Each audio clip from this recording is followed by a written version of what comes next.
We are coming to you this week from the campaign trail, specifically Detroit, Michigan, where we had the opportunity to sit down one-on-one exclusively with independent presidential candidate Robert F. Kennedy Jr., where we asked him about a wide range of topics, specifically some of the challenges posed by running as an independent candidate for the presidency. Here is that interview. I'm Wyatt Sharp. I am joined now by independent presidential candidate Robert F. Kennedy Jr. Thank you so much. I appreciate it. Thanks for having me, Wyatt. Of course. So, I suppose I just want to start out because it seems in many ways your candidacy is sparking kind of a new sense of curiosity, particularly amongst Gen Z, who are, in many ways, it seems more curious about the actual issue than the party, which is interesting because you're running as an independent candidate. So why do you think it is that, your candidacy is resonating so much with everyone, but specifically Gen Z? I think I appeal to Gen Z for a couple of reasons. One is I'm the only candidate who's talking about their issues, and particularly the issue of housing and the economy. This is the first generation that is where people aren't going to own a home.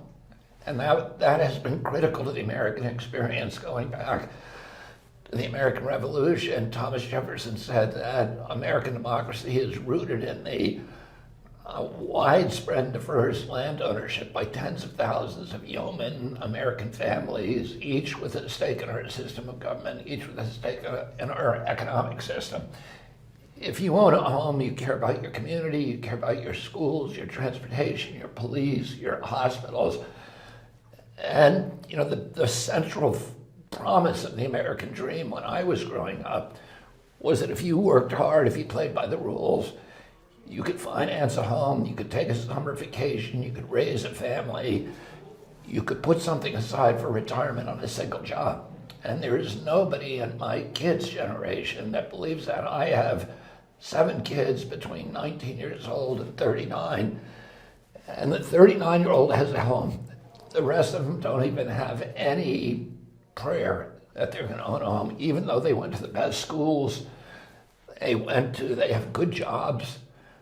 But home ownership is now out of reach, and a lot of that is because these big financial houses like BlackRock, State Street, and Vanguard are buying all the homes, Fidelity, and they've driven the price of homes up so high that kids your age are not going to be able to get into them. And I'm the only one that's talking about that issue, and it's very important to them.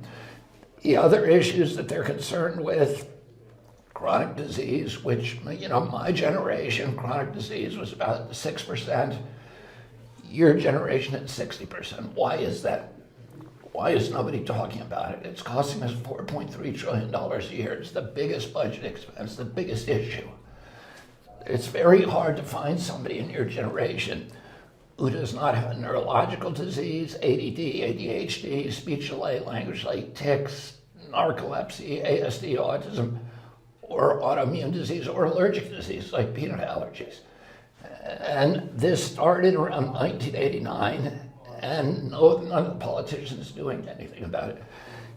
Your generation's also sick and tired of the polarization, of the division. They don't understand it. They don't care about the Republican Party or the Democratic Party. They're thinking, why can't people get along? Why can't politicians tell us the truth? And why can't we just figure out some common sense solutions? And I think I'm the only political leader now that's speaking to those issues. And I want to ask you about, because you mentioned the division that, people, not just in the United States, but really around the world are seeing on, the geopolitical stage, whether it be Ukraine, Israel. You have people like former President Trump who, say that he believes America needs kind of someone who will symbolize aggression on the global stage. How do you, as president, kind of combat some of these geopolitical challenges that Americans are facing? I think a lot of the geopolitical challenges that are occurring right now are directly the result of bellicosity and our pugnacious and warmongering international foreign policy. What's happening in Gaza today is a direct result of our war in Iraq, which was a war that we were lied about. We were told there were weapons of mass destruction. We were told that Saddam Hussein bombed the World Trade Center and we destroyed that country. But that country was the big bulwark in the region against Iranian expansion. And now Iraq is a proxy of Iran, and it's allowed Iran to flex its muscles and to support Hamas, the Houthis in Yemen, and Hezbollah in Lebanon. We'll be right back with part 2 of our interview with RFK Jr. So stay tuned. We'll be right back.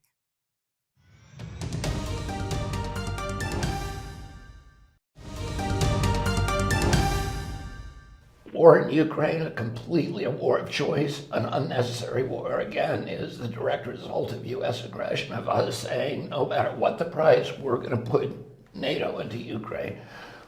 We need to de-escalate. We're bankrupting ourselves.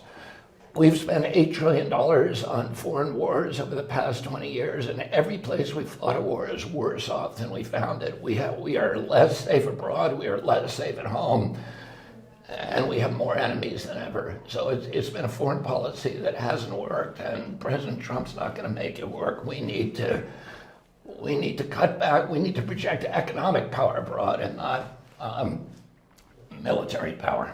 And I want to also, touching on the geopolitical scene, of course, TikTok right now, and the issue of TikTok, very much something that is occupying the current news cycle. There was a vote recently that was essentially voting on aid to both Ukraine and Israel, but within that was also encompassing essentially the opportunity for ByteDance to sell TikTok to an American company, or otherwise have to sell TikTok. And so, I mean, I guess I'm just curious here, to what extent should we balance, the national security concerns of an enterprise like ByteDance versus the ability of millions of people around the world, including Americans, to actually earn an income through something like TikTok?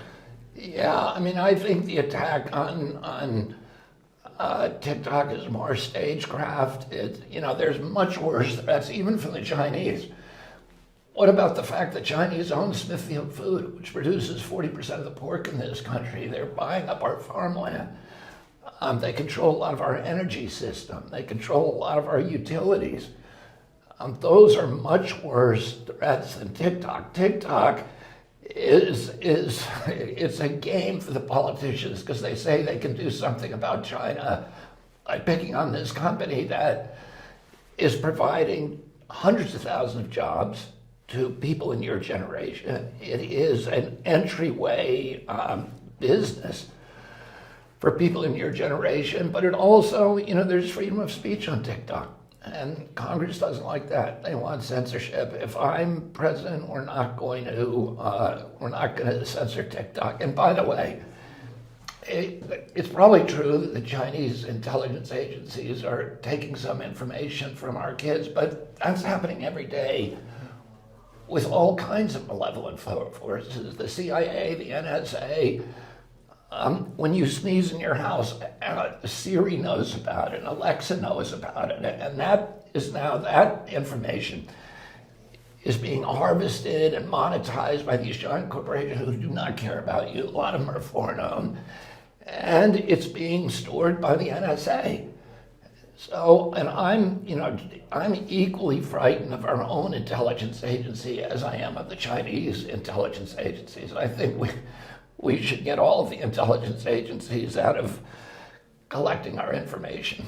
And you come from, obviously, arguably the most famous name in American politics as a whole. Many members of your family recently endorsed President Joe Biden, though, of course, the presumptive Democratic nominee, the incumbent president. What does that, say for you personally? And I guess, what have you been thinking about over the course of these past few days as they made that endorsement? Well, I have a big family. I think we have about 105 members of my family. The last time we counted on, when we all got together on Cape Cod, I have many members of my family who are working on my campaign. My campaign is being run by Amaryllis Kennedy. My son Bobby Kennedy is working on it. My cousin Anthony Schreiber is running our Florida operation. Otto Schreiber is running our student outreach. And I have many, many members of my family who are working on the campaign. I have 5 members of my family who are working for the Biden administration. President Biden is a long-term friend of my family. He has a bust of my father behind him in the Oval Office.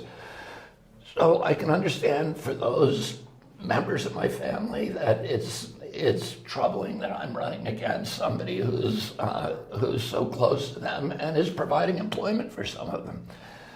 But you know, I love my family. I was raised in a milieu where we were schooled to argue with each other, to debate each other with passion, but to still love each other. And I wish the same thing for our country. I wish that we could all disagree with each other without hating on each other. And just lastly here before we conclude, because of course I know that obviously running as an independent in the political system presents a number of different challenges.